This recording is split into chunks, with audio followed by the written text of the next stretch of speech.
রাস্তা দিয়ে যাচ্ছিলাম, হঠাৎ করে দেখলাম এক মামা রাস্তার পাশে দাঁড়িয়ে কর্ন বিক্রি করতেছে। ভুট্টা। ভুট্টা আমার অনেক পছন্দের। ছোটবেলায় যখন বাজারে যেতাম তখন দুইটা ভুট্টা কিনতাম, একটা খেতে খেতে বাসায় যেতাম আর একটা বাসায় নিয়ে আসতাম। যেই ভুট্টাটা বাসায় নিয়ে আসতাম ওইটা পরের দিন সকালে আবার স্কুলে যাইতে যাইতে খাইতাম। ভুট্টা দেখে লোভ সামলাইতে পারলাম না, মামারে বললাম মামা দুইটা দেন, দামটা একটু বেশি তবে এটা এফোর্ডেবল। ভুট্টা কিনলে এখান থেকে ইনস্ট্যান্ট তারা পোড়ায় দেয়। এই যে কয়লার মধ্যে বাতাস দিয়ে সুন্দরভাবে এই ভুট্টাটা পোড়ায় দিচ্ছিল। এক পাশ হয়ে গেছে অলরেডি, এখন অন্য পাশ দিয়ে দিবে। এই যে আমার ভুট্টাটা রেডি হচ্ছে না, আমি তাকাই তাকাই দেখছিলাম যে মামা কি করতেছে। কেউ কিছু করলে এটা তাকাই থেকে দেখতে আমার খুব ভালো লাগে। ভুট্টাটা যখন পুড়ছিল তখন সুন্দর একটা ফ্লেভার ব্লাস্ট হচ্ছিল। যাই হোক, পুরা শেষ। এবার হচ্ছে এটার উপরে একটু মরিচের পেস্ট লাগাই দিছে, এখন এইটাকে আবার একটু পোড়াবে। এই যে বাতাস দিয়ে একটু পোড়াই নিচ্ছে। And finally this is my corn is ready.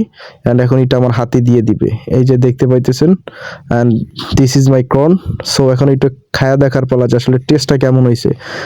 ঘ্রাণটা মোটামুটি সুন্দর ছিল, এখন খায়া দেখতে হবে আসলে কেমন লাগে। আরেকটা টিস্যু নিয়ে নিলাম। যাই হোক, এখন একটু খেয়ে দেখি আসলে কেমন হয়েছে।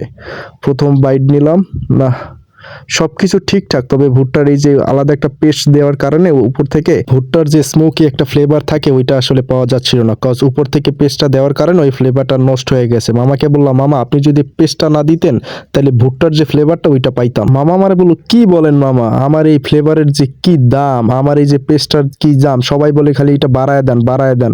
আমি বললাম কি যে বলেন, কোনো কিছুই লাগতেছে না, তবে আমার মনে হয় এটা না থাকলে ভালো হইতো। যাই হোক, টাকা দিয়ে কিনছি, ফেলায় তো দিতে পারি না, তাই যেভাবেই হোক পুরোটা খাইয়ে নিচ্ছিলাম। মোটামুটি ছিল, অত ভালো লাগতেছিল না। আমরা কিন্তু একটা না আরো একটা কর্ন অর্ডার দিছিলাম।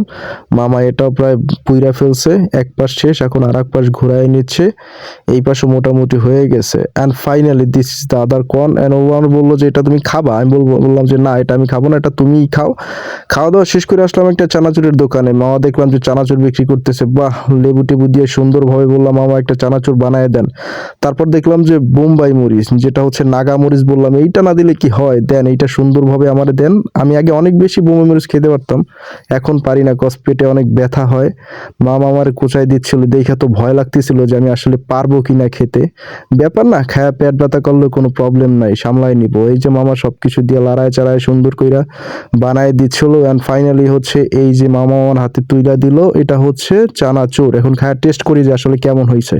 মোটামুটি ভালো হয়েছে, তবে কেন জানি আমার ভালো লাগে না, কি যে বানায় আমি নিজেও জানি, এর থেকে আমি বেটার বানাই পারি। আমি রাস্তার পাশ থেকে যখনই কোনো স্ট্রিট ফুড খাই তখন বারবারই কেন জানি মনে হয় কোনো না কোনো ঘাটতি থাইকেই যায়, কোনোটাই যেন পারফেক্ট হয় না। যাই হোক, কি আর করার, সবকিছু শেষে আমরা বাঙালি, চা তো খেতেই হবে। চানাচুর খাওয়ার পরে চা খাওয়াটা একটা উইয়ার্ড কম্বিনেশন। যাই হোক, কিছু করার নেই, দিন শেষে এক কাপ চা তো খেতেই হয়।